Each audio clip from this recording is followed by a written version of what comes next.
Hola a todos, bienvenidos a este nuevo coloquio del Instituto Terex. Estamos aquí Antonio, Alfonso, Maite, yo misma, Ingrid, y hoy vamos a hablar sobre el miedo y el sufrimiento. Te doy paso, Antonio. Cuéntanos tu perspectiva sobre el miedo y el sufrimiento. Bien, pues bueno, lo primero que tengo que compartiros es que anoche tuve una pesadilla horrible en la que ardía el piso de al lado de mi piso. Y yo estaba muy preocupado porque en la pared donde estaba ardiendo tengo colgada mi guitarra. Yo tocaba en un grupo de rock y tengo varias guitarras que he ido acumulando y tenía una ansiedad por la pérdida horrible. Y bueno, se ve que es algo como todas las emociones, yo las entiendo que están muy cerca del cuerpo, que tienen que ver con la conservación.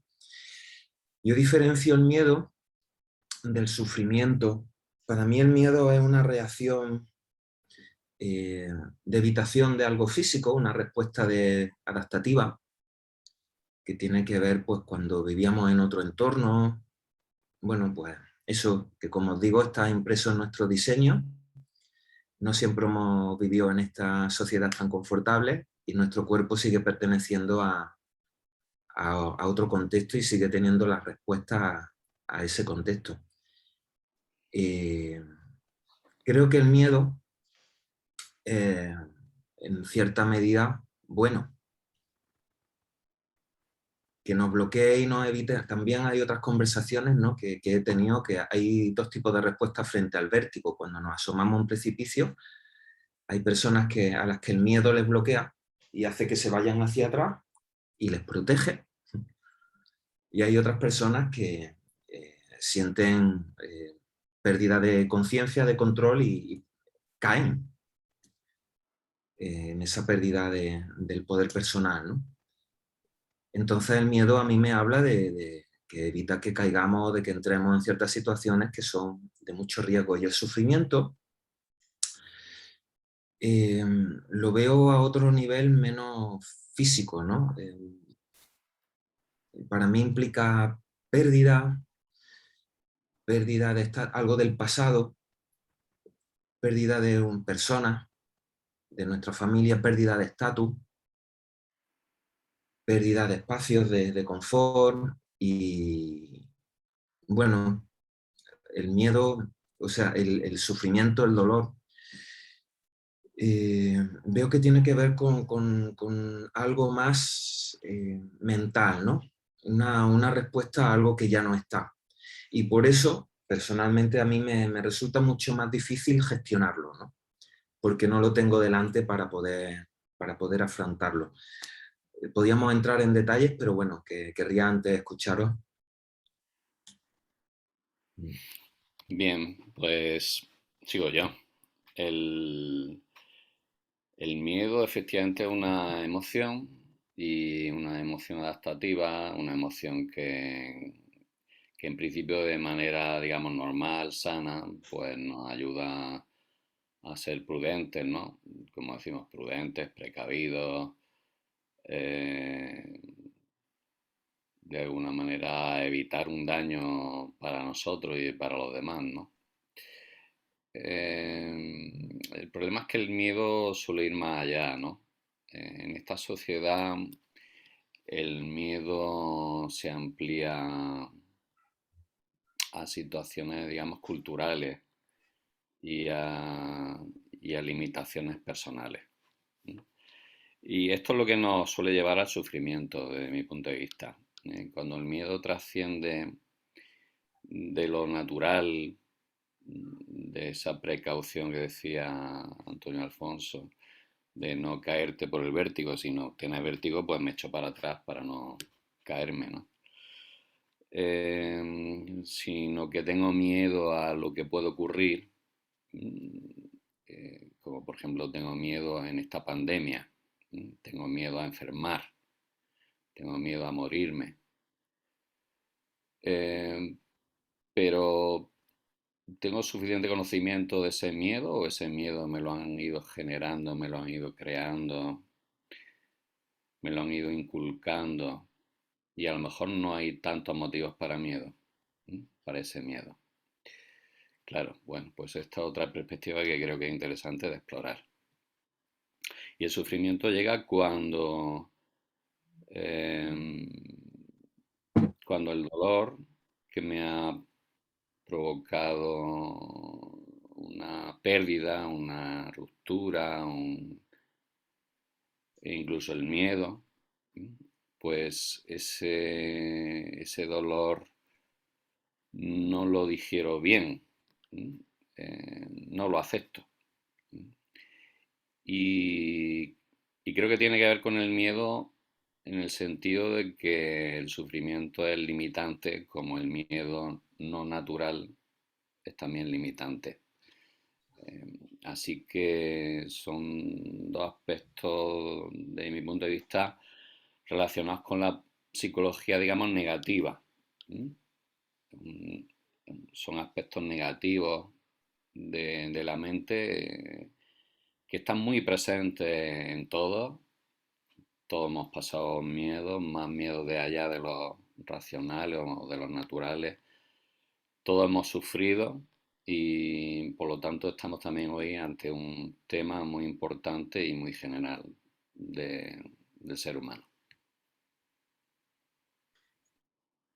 Sí, al hilo de lo que estamos trabajando, ¿verdad? Con estos coloquios, es como si este coloquio fuese un complemento al anterior, ¿no? Hablábamos, yo entiendo el miedo, yo entiendo que hay dos energías fundamentales, ¿no? Que mueven el mundo y que nos mueven a nosotros también, ¿no? Son el amor y el miedo.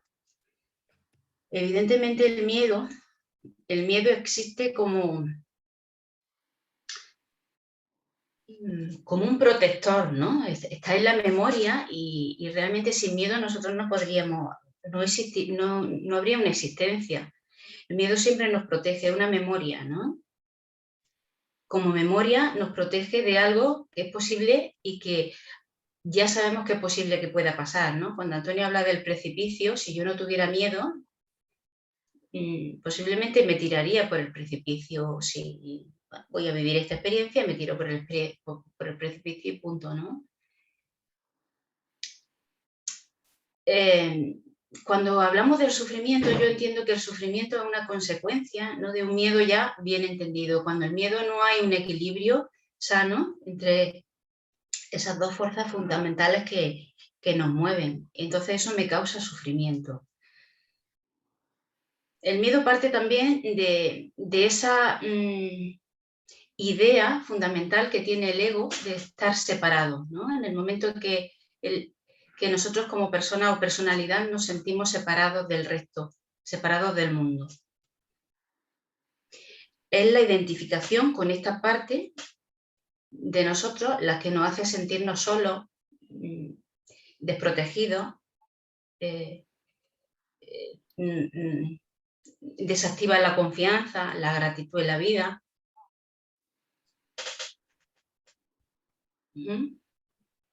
Nos produce estrés, ansiedad, angustia, aumenta ese programa mental. Y así entiendo yo que tiene que ver, es como esquematizar un poco lo que significa para mí el miedo, ¿no? Yo, para complementar también un poco lo que habéis ido diciendo, para mí el miedo tiene dos visiones, la humana y la divina, ¿no? Entonces, voy a empezar por la humana. El miedo es una emoción, ¿no? Como cualquier otra en principio, como la alegría, como el asco, ¿no? Como la sorpresa. Pero sí que es verdad que el miedo puede ser real o puede ser imaginado, ¿no? Si yo estoy ante un precipicio y veo, ¿no?, la posibilidad de caer y de poner mi vida en riesgo, eso es un miedo real. Ahora, si yo empiezo a pensar en mi mente cosas que me pueden pasar, que no voy a salir a la calle porque me puede caer algo en la cabeza y matarme, ese miedo es imaginado. En ese momento no está sucediendo ninguna situación que pueda generar que esa emoción de forma natural se dé, ¿no? Eso por un lado. Por otro lado, se detectaron 5 miedos básicos en el ser humano, tienen que ver básicamente con la preservación de lo que es la vida, ¿no? Y también con esa parte social del cerebro que implica, bueno, es el miedo a la soledad, ¿no? O sea, es algo que primero la muerte, luego la mutilación, luego la soledad, luego había otro que, si no recuerdo mal, tenía que ver con la personalidad, o sea, con perder, ¿no? Tu personalidad, lo que tú eres, digamos, tu ego, ¿no? Llámale como quieras. Y la otra era la pérdida de autonomía, ¿no? El sentirte limitado, que esto es algo que muchas personas que, por ejemplo, han experimentado pues, enfermedades que nos han llevado a ser dependientes de otros, ¿no? Y a no poder tener la autonomía para gestionar sus vidas, pues les ha supuesto un reto muy importante, ¿no? Para superar. Vale, respecto al miedo. Luego, ahí como en transición está el dolor, ¿no? El dolor que creo que ha comentado Alfonso. El dolor también al final es algo físico, ¿no? Es algo que yo en principio debo sentir en algún sitio. No hace falta que a lo mejor sea un dolor infligido por mi cuerpo, puede ser un dolor emocional que siento en mi corazón, ¿no? Pero al final hay algo que te vincula, ¿no? A eso que estás sintiendo y que también en principio podría ser una emoción, ¿sí?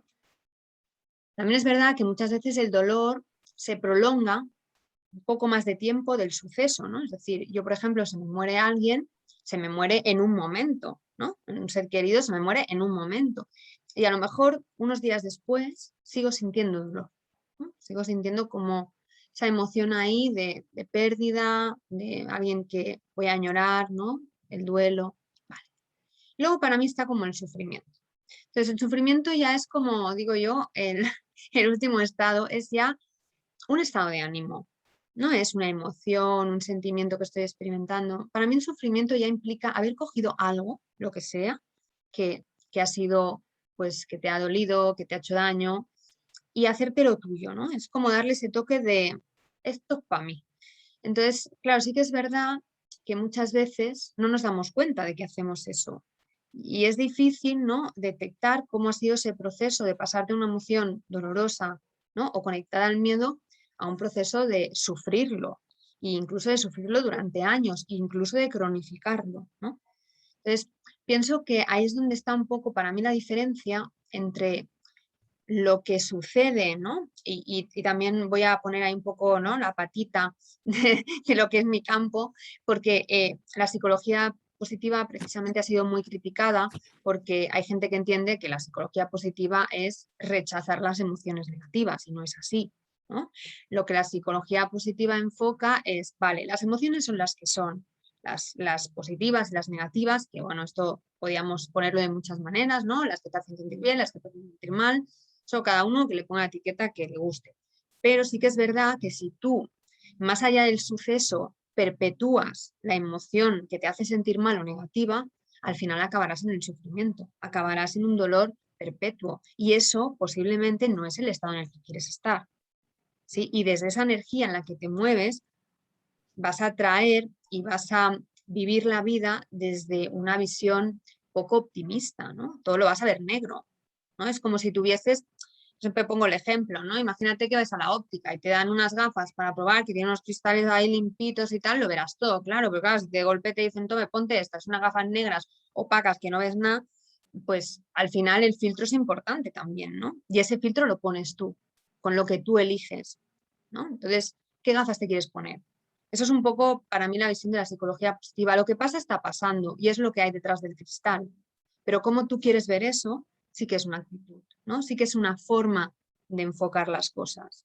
Entonces es por ahí donde yo creo que es importante quedarse en observar el miedo, observar el dolor, pero no acogerse a él, no hacerte lo tuyo, sino dejar que pase.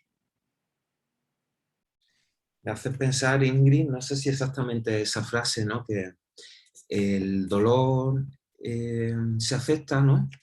Y el sufrimiento se elige, o algo Vendría a ser así. algo así, podríamos Sí, decirlo así también. pero bueno, es la típica frase esta que alguna vez nos hemos tropezado.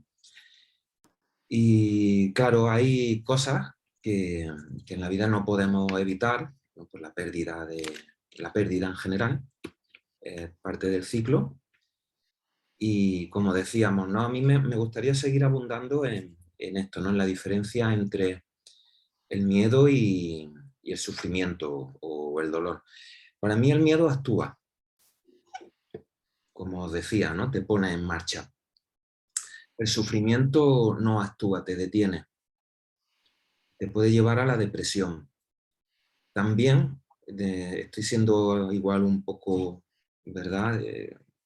Quitándole importancia, pero también la depresión puede tener una función, porque el sufrimiento necesita, cuando te quedas sin recursos, tu propia situación te deja limitado, esa situación de bloqueo, de densidad emocional que hace que los recursos que tú antes tenías ahora dejan de estar disponibles, requiere que tu entorno social, que esa cohesión social empiece a funcionar para suministrarte ello durante un tiempo, lo que tú ahora mismo no puedes darte porque estás en este proceso personal de sufrimiento, ¿no?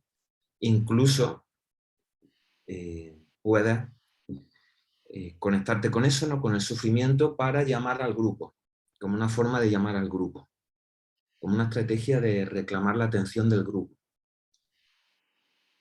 Igual, a veces pasa, pero sí que veo que hay una clara diferencia, ¿no? Entre un proceso interno y un proceso corporal, o un proceso puramente psicológico y un proceso corporal.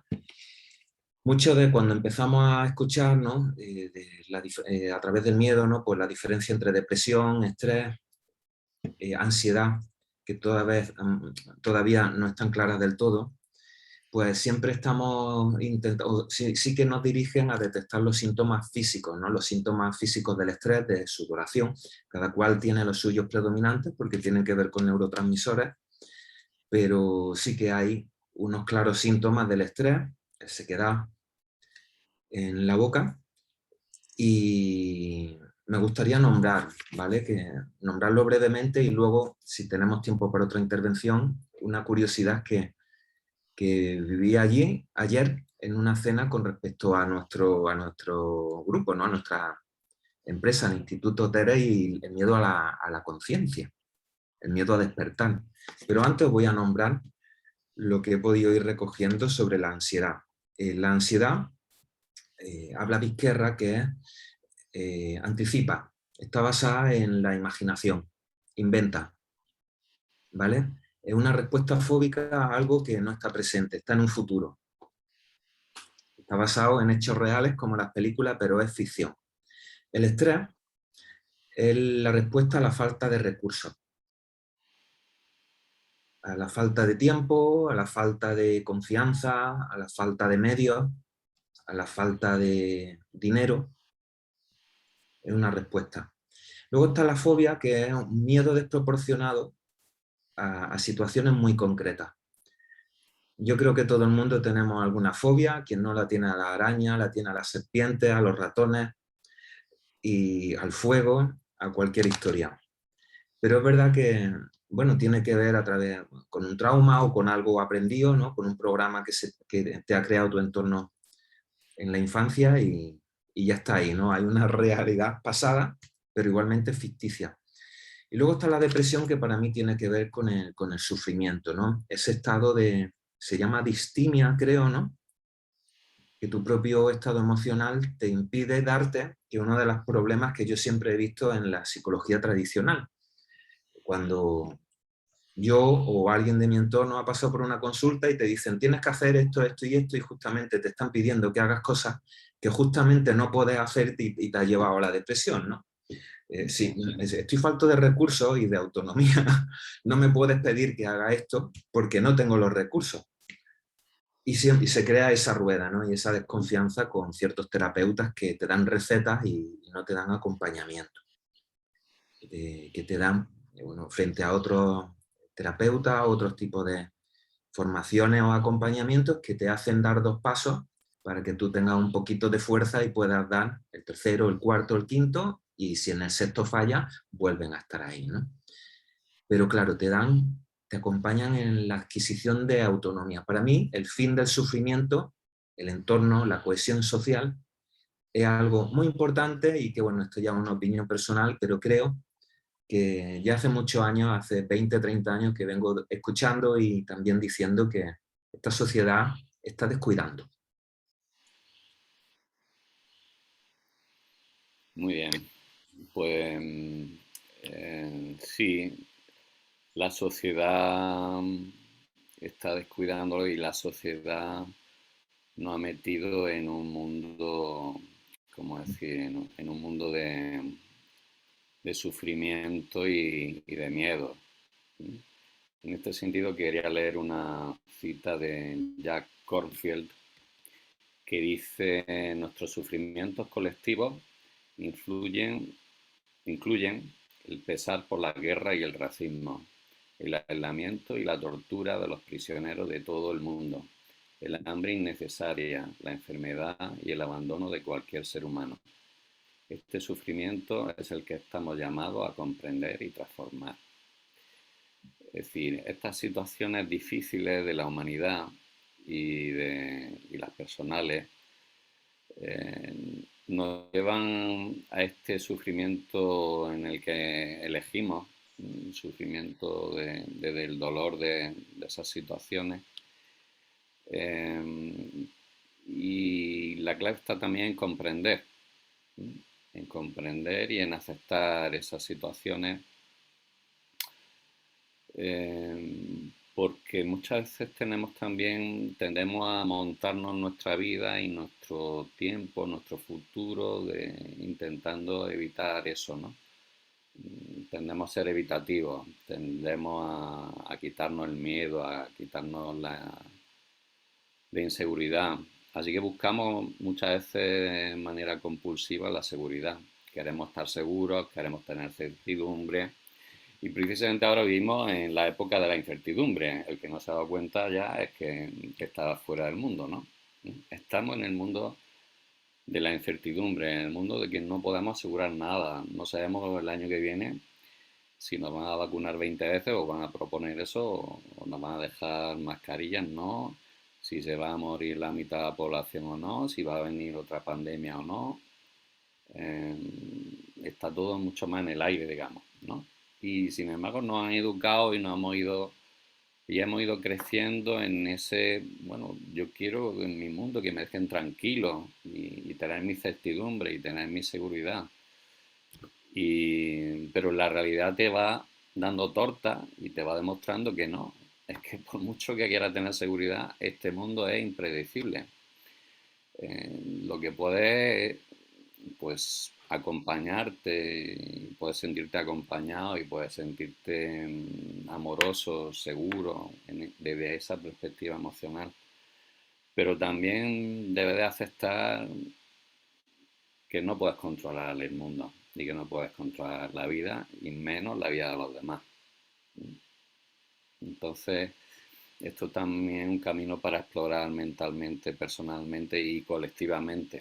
Debemos de trabajar en estos temas. Y por eso, bueno, vuelvo a reivindicar un poco, hay que hacer un poco de crítica, tanto miedo por la pandemia, tanto miedo por el contagio, tanto miedo. El miedo este exagerado, este no natural que yo llamo, nos aleja del amor. Y por lo tanto nos aleja de nuestra esencia. Lo que comentaba Maite, que amor y miedo es la dicotomía. Y el amor, el que tenemos que trabajar y el que tenemos que disfrutar y el que tenemos que reencontrar si lo hemos perdido, o el que tenemos que alimentar si lo tengamos en el nivel que lo tengamos, ¿no? Y esa es la fórmula de superar los miedos y de superar los sufrimientos. El amor es la clave. Así es, así lo entiendo. Cuando habla así, Alfonso, me surge la palabra el despertar, ¿no? Hablamos de los miedos que mueve el mundo y de la necesidad que el mundo tiene de despertar. Y yo entiendo que el miedo, aparte de que son esas dos fuerzas fundamentales que mueven el mundo, porque es así, Evidentemente el sufrimiento siempre parte de ese miedo, que como forma educacional e instaurada es como, hablamos que el amor en esencia es lo que somos, pero como estructura del ego, la base es el miedo, ¿no? Desde que naces, tu madre antes de enseñarte a caminar, lo único que te dice es el miedo que te va a caer, y es que eso se te mete en la cabeza y me voy a caer y me caigo, es decir, eso es una creencia instaurada con una base súper científica y me caigo. Y constantemente si va al colegio le tengo miedo a veces no sabemos diferenciar entre lo que es respetar al profesor o tenerle miedo al profesor. Tenerle miedo a la institución o respetar la institución porque es algo beneficioso y el cual puedo agradecer cada día, que es una maravilla y una ventaja, ¿no? El formar parte de ese entorno, de ese colegio, de los compañeros, ¿no? Entonces, más que nada el miedo, yo entiendo que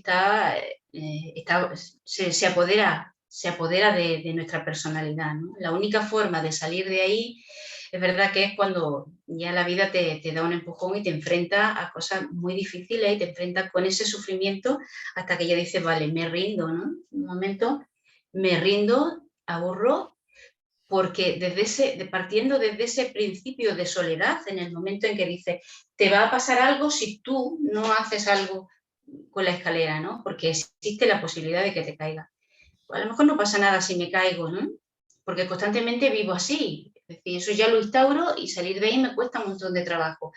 Tengo relaciones en la adolescencia o amistades, me pasa algo y esto ya no vale para mí. Tengo una pareja y no me ha ido bien en el amor y para mí el amor ya va a cambiar de forma, es decir, voy un poco como en retroceso constante, ¿no? Hasta que la vida ya me da un empujón y una sacudida y me dice, vale, pues voy a salir de ahí en algún momento, como una decisión, ¿vale? Y en esa decisión yo ya empiezo a conectarme y a abrirme a la vida, a la confianza, porque en el miedo no hay absolutamente ninguna confianza, hay confianza en que me voy a caer, ¿no? Yo confío en que esto me va a pasar porque es lo que creo. Y yo entiendo que eso es lo que genera esa angustia, ¿no? No habría ansiedad, no habría estrés, no habría ese malestar si no estuviéramos en esa base del miedo, ¿vale? Si empezamos a ver el miedo como esa energía que me protege, ¿vale? Y dejar de necesitar esa seguridad desde ese espacio de que voy a bajar una escalera uno a uno, ¿no? Nunca me voy a forzar en nada, porque la naturaleza de los niños es saltarse la escalera de 3 en 3 y ejercito el cuerpo, ¿no? Si luego practicas un deporte, siempre te piden un poquito más, ¿no? Voy a dar un poquito más. Es decir, la competitividad ya tiene que ver con ese desarrollo de decir, pues si este tarda 1 minuto en hacer tantos kilómetros, yo voy a tardar 90 segundos, ¿no? ¿Qué pasa con el cuerpo? El cuerpo, pues también, sin que sea una cosa excesiva, se ejercita, ¿no? Y esas cosas no se consiguen desde el miedo, se consiguen desde la confianza, desde el confiar en sí, como que lo hago yo, pero que también lo hago con ayuda de lo que me viene alrededor, ¿no? Yo entiendo que todas las personas que se enfocan en esa posición de abrirme, recibo energía de los demás, ¿no? Por ejemplo, en las constelaciones, cualquier trauma siempre me conecta con abrirme y empezar a poder recibir lo que soy.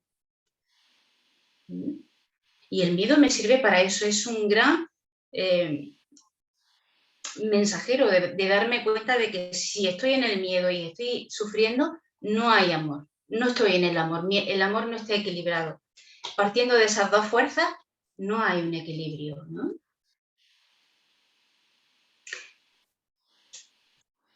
Vale, yo para coger cositas de todo lo que habéis dicho, o sea, a ver si no me dejo nada, porque habéis dicho muchas cosas. Primero recupero a Antonio. Vale, has dicho dos ideas que me han parecido interesantes recuperar. La primera es el tema de la reacción al miedo, ¿no? Porque una cosa es el miedo y otra cosa es la reacción al miedo. Vale, esto también se estudió en neurociencia, que hay 3 posibles reacciones ante el miedo. Son lo que en inglés se llaman las 3 Fs. Fight, que es luchar, o sea, enfrentarte.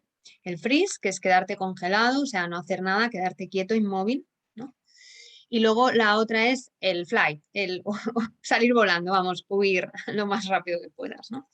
Entonces sí que es verdad que cada uno, yo creo que en general suele manifestar estos 3 tipos de reacciones diferentes ante diferentes miedos que tiene. No hay como una única respuesta, ¿no? Es como, bueno, depende de qué cosas. A lo mejor hay cosas que me paralizan y cosas que soy capaz de enfrentar, ¿no? O a lo mejor hay cosas que ni tan siquiera me quiero plantear, o sea, me voy, ¿no? Corriendo porque, bueno, incluso ante el mismo estímulo, diferentes personas actúan diferente, ¿no?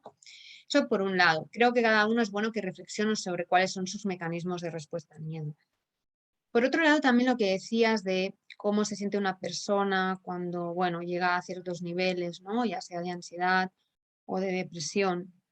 Yo aquí quiero hacer un pequeño paréntesis, ¿no? Porque también como psicoterapeuta, pues creo que es importante hablar de esto, ¿no? Yo que trabajo el coaching y trabajo la psicoterapia, el coaching siempre se enfoca más hacia que la persona que partimos normalmente de un estado sano, ¿vale? Se enfoque en conseguir objetivos, ¿no? En esos casos, dar recetas mágicas, dar pasos estándares, aunque no es lo recomendable porque cada uno es como es, puede funcionar, puede llegar a funcionar, ¿no? Y hay muchos productos que se venden hoy en internet que te prometen haz esto, esto y esto y conseguirás tal. Bueno, eso ya luego cada uno puede elegir si probarlo, si no, si le resuena, si luego se lo personaliza, ahí, ¿no? Pero sí que es verdad que cuando las personas están en estados, vamos a decir, que su salud mental tal vez no está bien o no está en esa neutralidad, pues ahí sí que cada persona es un mundo y es muy difícil abordar eso desde una perspectiva generalista, ¿no? Yo con todo el respeto a las personas que padecen, ¿no? Depresión y ansiedad, porque también lo he padecido y también sé lo que es, sí que quiero decir que a veces sientes mucha incomprensión, porque hay personas que nunca lo han padecido y no saben lo que es estar ahí, ¿no? En el hoyo, en lo profundo, ¿no? Y a veces hay personas que con buena intención te dicen, no, hombre, tú lo que tienes que hacer es salir y divertirte. Y tú dices, este no sabe cómo me siento, o sea, no puedo salir de mi casa, estoy hundida, ¿no? Entonces creo que también hace falta esa educación social, ¿no? Aunque es buena la intención de ayudar a esas personas, ¿no? Tal vez con esas personas tenemos que tener una cierta paciencia, acercarnos más primero desde la comprensión, ¿no? De cómo están y luego ayudarles a que ellos mismos encuentren esos pequeños pasos que pueden hacer para ir saliendo, ¿no? De ese pozo en el que están.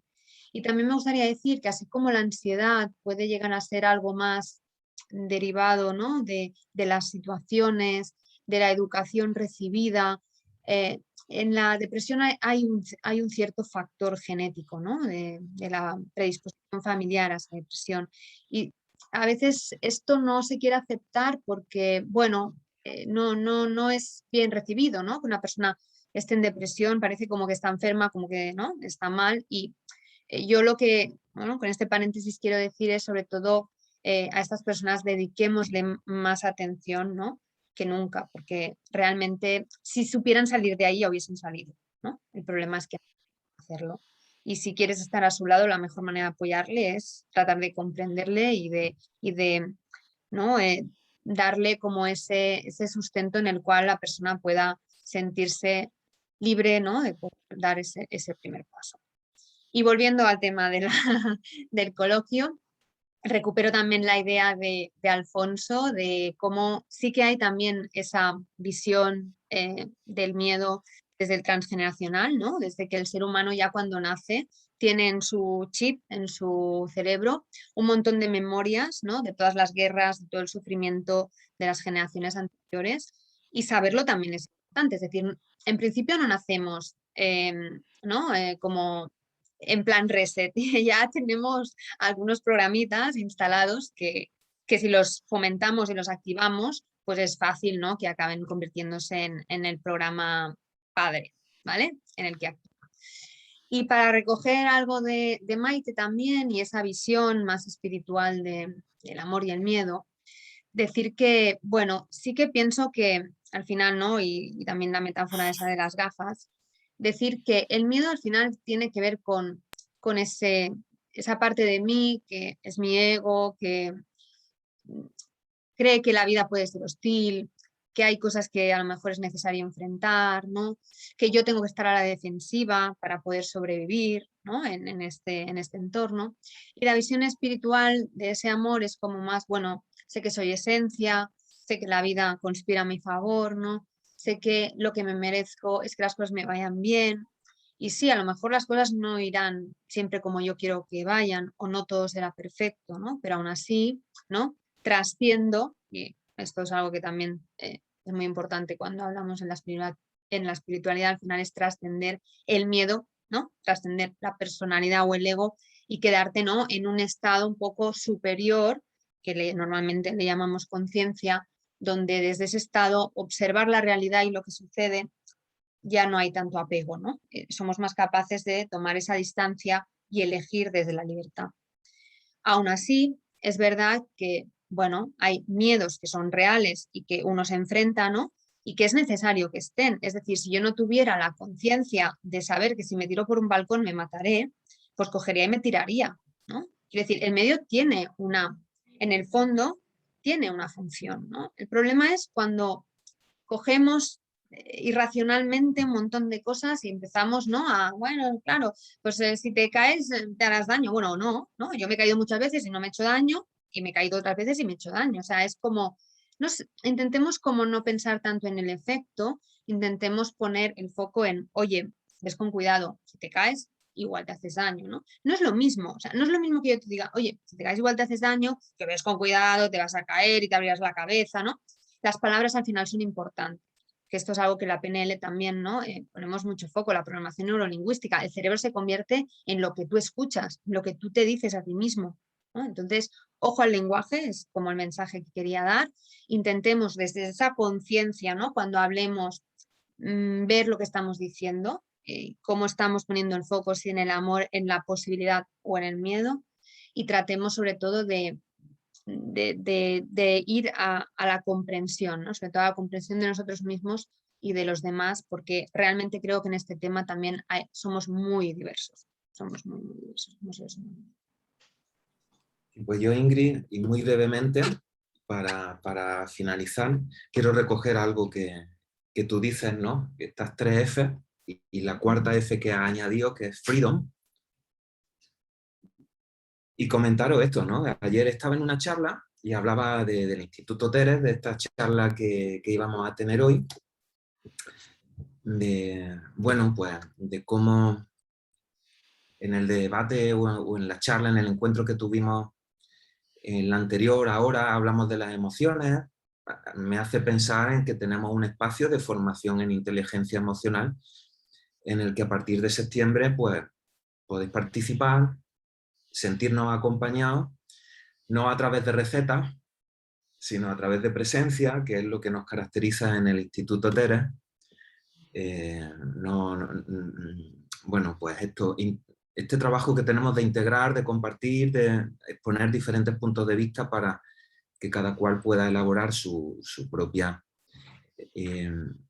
posición. Y alguien comentaba que nada de eso, nada de trabajarse, que esto de la conciencia le daba miedo y que escuchar hablar sobre eso y cambiar, que no, que eso es para gente que es como muy, ¿cuál era la palabra que usó exactamente? Intrépida no era, pero bueno, algo más parecido a terrorista que a intrépido. Sí que es eso, y llevaba toda la razón, ¿eh? Porque no solo es que cambies tú al salir de tu zona de confort, sino que todo tu entorno cambia. Y cómo vamos a asestar un golpe tan duro a nuestro entorno. Entonces, mucho mejor quedarse freeze, congeladito, ¿verdad? Y permitidme que añada también, pero bueno, como medio inglés, mejor quedarse fuck off, ¿verdad? En todo el sitio, que irnos al freedom y aprovechar a la libertad, aprovechar esta circunstancia que nos paraliza o que nos hace volar o nos hace como una oportunidad de tomar conciencia o como algo que nos puede enseñar y ayudar a trascender, que es, pues yo creo que es nuestra intención con estos debates y con el trabajo de fondo que hacemos en el Instituto TEREX.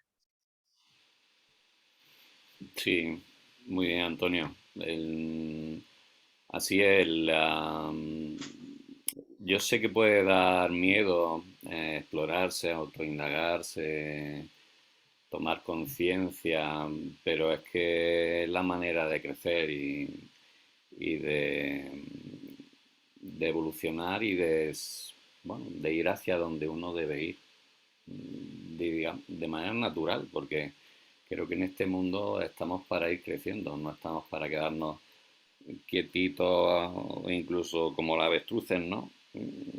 Agacho la cabeza, que pase el chaparrón o lo que sea, o que pase el resto de la vida y yo sigo ahí anclado, ¿no?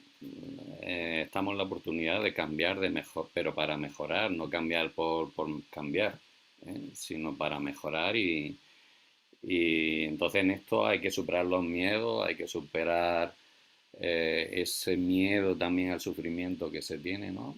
Y ser valientes. Eh, yo creo que en esto lo que pedimos es ser valientes, no ser intrépidos, ni temerarios, no sé, ni terroristas, ni nada de eso, sino... Temerario era la palabra, gracias. Vale, muy bien. No, es ser valiente, me viene la frase famosa de Alejandro Magno, la fortuna es de los valientes, ¿no?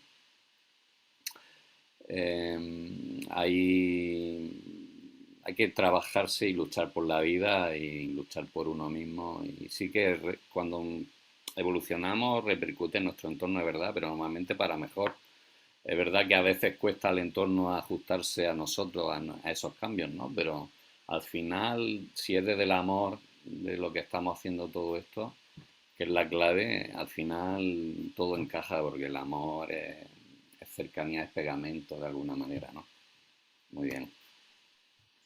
Sí, quizás a nosotros que nos mueve, ¿no? Que somos capaces de generar este movimiento de Instituto TEREX o de la conciencia, cuando vemos personas que se resisten, es posible que para nuestra percepción sea como que se resisten o no, pero yo aprendí con el tiempo que quizás no sea eso tan así, ¿no? Yo creo que esa búsqueda interna que cada uno, igual que esto lo estamos haciendo porque nosotros lo sentimos, lo vivimos y para nosotros es una pasión y fluye, y es decir, yo recuerdo cuando mi hija decía, mamá, yo si no voy a bailar me muero, yo no puedo vivir sin eso, y era una adolescente, es decir, era su forma de decirme, ahí me siento bien, me siento viva, entonces para nosotros también esto es como una necesidad. Yo no podría dejar de hacer lo que hago sin miedo, no porque posiblemente haya casi una dependencia, ¿no? Si miramos y miramos y miramos, ¿no? La cuestión es que esta dependencia es sana para mí y posiblemente sana y le aporta a los otros. Entonces, bien, pero el que haya alguien que considere que esto es temerario, no me atrevería yo a decir si esta persona tiene que adentrarse aquí o no, porque yo no sé desde dónde está, ¿no? Posiblemente no lo necesita, ¿no? Yo me acuerdo cuando trabajábamos en la escuela, que muchas veces decían, había alguien que quería buscarle un novio a una compañera, ¿no? Y ella decía, sí, pero yo necesito un novio y me gustaría que fuese un novio pues también transpersonal, es decir, que haga todas estas cosas, ¿no? Que esa necesidad de compartir a un nivel, ¿no? Más físico. Y me acuerdo que la que gestionaba el grupo en aquel momento, pues ella siempre nos lanzaba, ¿no? La cosa de decir, ¿y si los que no estamos bien somos nosotros? ¿Y si él no necesita esto o ya lo tiene integrado? ¿Quiénes somos nosotros para decir eso, no? Es decir, es nuestra necesidad, cada uno tiene su necesidad y como ser humano cada uno de verdad tiene una gran verdad dentro. Y yo no me siento capaz de decir sí. Otra cosa es que si tú sufres y sufres y sufres y sufres, ¿vale? Y no quieres hacer nada, ¿vale? También es tu responsabilidad, ¿no? Pero no sé si este es tu camino o no. O si es tu camino hoy, ¿no? Porque mi camino, este camino no ha sido desde que mi madre me trajo al mundo, ¿no? Yo he estado anclada en decir, vale, no, porque la razón la llevo yo y esto es así, ¿no? Me he sentido víctima y la primera vez cuando yo me separé, pues yo estaba en el centro de la mujer y la víctima era yo, evidentemente, ¿vale? El otro era el maltratador y hay que ver lo que me ha pasado y el drama en el que he vivido. Después empiezas a trabajar y decirte, bueno, yo elegí estar allí. A mí nadie me torturó, nadie me obligó, fue mi conciencia también la que me hizo estar allí para algo. Y desperté un día tan sencillo que alguien dijo, vamos a hacer un curso de pensamiento positivo y hacer una meditación, ¿vale? Y en ese estado yo estaba relajada y aquello llegó porque sí, ni siquiera estaba en una actitud de necesidad. 1000 veces durante muchísimos años yo había necesitado de esa luz, ¿no? Pero hasta que yo no me relajé y reconocí, acepté mi miedo, entonces empieza esa luz o esa conciencia, si la podemos decir, ¿no? A entrar. Por eso yo creo que cada quien estamos haciendo lo que estamos haciendo para el que lo necesita, ¿no? Y no me atrevo tampoco a decir sí o no. Pues yo también para cerrar, ay, disculpa, Maite. Desde mi punto de vista sí entiendo que desde el miedo y el sufrimiento no hay vida, ¿vale? Eso sí me atrevería a decirlo, ya cada quien lo puede experimentar. Pues yo también quería decir para cerrar que, como decía Maite ahora, al final cada uno tiene su proceso, ¿no? Y a veces el miedo no es algo negativo, es algo que te dice dónde tienes que mirar, ¿no? Para poder hacer ese proceso de evolución. Entonces, yo siempre digo que las cosas no hay que verlas como errores o como cosas malas, sino hay que verlas como oportunidades, ¿no? Que esto es muy también algo que en Ho'oponopono trabajamos, de que al final todo tiene una función, ¿no? Incluso aquello que aparentemente puede parecer un defecto, un error, puede ser útil para aprender y para ser mejores y para llegar a nuestro ser de luz, ¿no? O a nuestra esencia. Y luego también lo otro que quería decir es que, bueno, intentemos pensar en abrir las posibilidades a qué es aquello que nos puede ser útil, ¿no? Que muchas veces pensamos que tiene que ser como el curso de Ilumínate en 5 días o algo así. Y igual que hay una frase que dice, el maestro aparece cuando el alumno está preparado, a mí me gusta ampliar esta frase y decir, y no pienses que el maestro será una persona, porque puede ser cualquier cosa. Puede ser una experiencia, puede ser una persona, puede ser un curso, puede ser un libro, puede ser una frase en la calle, ¿no? Puede ser una persona que te encuentras y sin venir a cuento de nada, no te conoce nada, te suelta una frase que tú no esperabas, ¿no? O sea, en ese sentido pienso que el camino de cada uno es muy diferente. A lo que a lo mejor a uno le sirve, a otro no le sirve. Es importante que cada uno conecte con aquello que a él le resuena en su camino de evolución. Y a lo mejor el temerario es más visto desde, ¿no? Venga, una experiencia de ayahuasca y verás cómo, cómo trasciendes tu ego, ¿no? Bueno, esa es una posibilidad, ¿no? Pero hay experiencias mucho más sutiles, mucho más relajadas, ¿no? De ir pasito a pasito.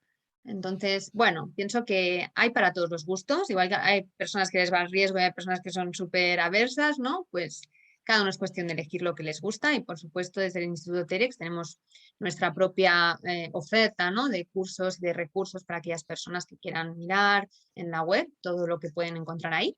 Y como siempre, os animamos a dejar vuestras sugerencias, vuestras opiniones, vuestras ideas al respecto de lo que hemos hablado en el coloquio, vuestras propuestas y encantados, como siempre, de estar aquí y compartir con vosotros. ¿Qué os parece? Lo dejamos por hoy. Muchas gracias a todos, Antonio, Alfonso y Maite. Y nos vemos en el próximo. A ti.